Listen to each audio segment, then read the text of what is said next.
le sexe d'une personne peut devenir un autel. Nous tenons déjà en évidence 1 Corinthiens chapitre 6 verset 16. La Bible nous dit ceci: celui qui couche avec une prostituée devient une prostituée. Donc, mes bien-aimés dans le Seigneur, la qualité de la personne qui couche avec vous, des choses vous arrivent.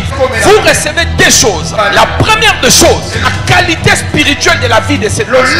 Deuxième des choses, vous recevez l'hérédité et le caractère de cette personne. Maintenant, une fois que vous recevez ces choses s'installent en vous. Et vous aussi, à votre tour, si quelqu'un vous connaît, vous faites la transmission de ce que vous avez reçu du premier partenaire.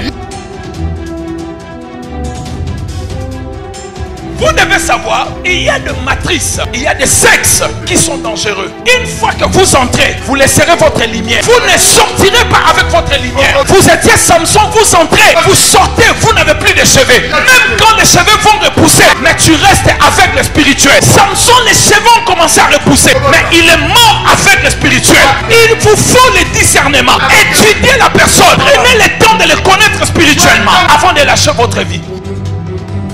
Comment on transforme le sexe d'un homme ou d'une femme à un hôtel? Qu'est-ce que c'est un hôtel? Un hôtel, de manière simple, c'est un endroit qui est préparé pour recevoir des sacrifices. Un endroit où on vient faire des sacrifices. Alors comment cela peut arriver? Beaucoup d'entre vous ici, vous ne comprenez rien du monde spirituel. Comment cela peut arriver? Ça peut arriver, bien aimé, à travers un parent, à travers les ancêtres, à cause de la conservation du pouvoir royal, d'un pouvoir dans la famille. Certains enfants peuvent être sacrifiés. On sacrifie peut-être leur mariage, mais la plupart des fois, on sacrifie leur matrice.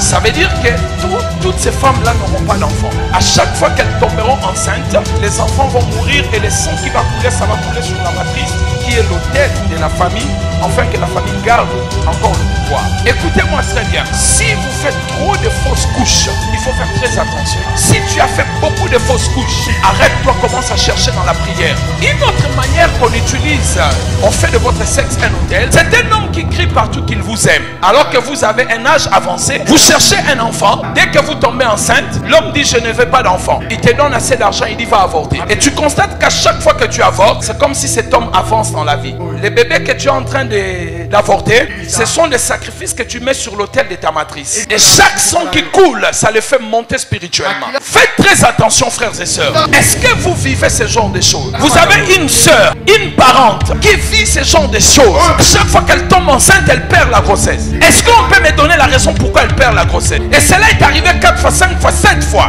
Il y a un problème. Peut-être cette dame ne le savait pas. Dans son parcours, elle a eu à rencontrer un homme qui avait fait de son corps un hôtel. Maintenant qu'ils ne sont plus ensemble, à chaque fois qu'elle tombe enceinte, l'ennemi vient. Lui qui avait mis sa sémence, qui avait fait son hôtel, viendra pour récupérer cela. Sachez-le, mes bien-aimés. Écrivez, sachez-le. Tous les sexes ne sont pas pareils. Vous m'excuserez pour ma vulgarité, mais c'est important de le dire. Tous les sexes ne sont pas pareils. Je le disais tout à l'heure, il y a des sexes confusions. Toi-même en sortant, femme comme homme, tu ne sens plus ton corps. Toi-même tu dis, j'ai l'impression qu'on m'a pris quelque chose.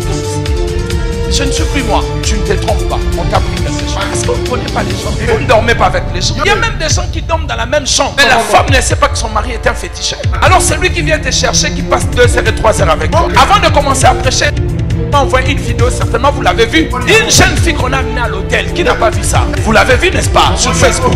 Une fille qu'on a amenée à l'hôtel par son copain, même par son mari. Et là-bas, le monsieur va faire des incantations, allumer des bougies et des choses. Et il va faire boire cette fille.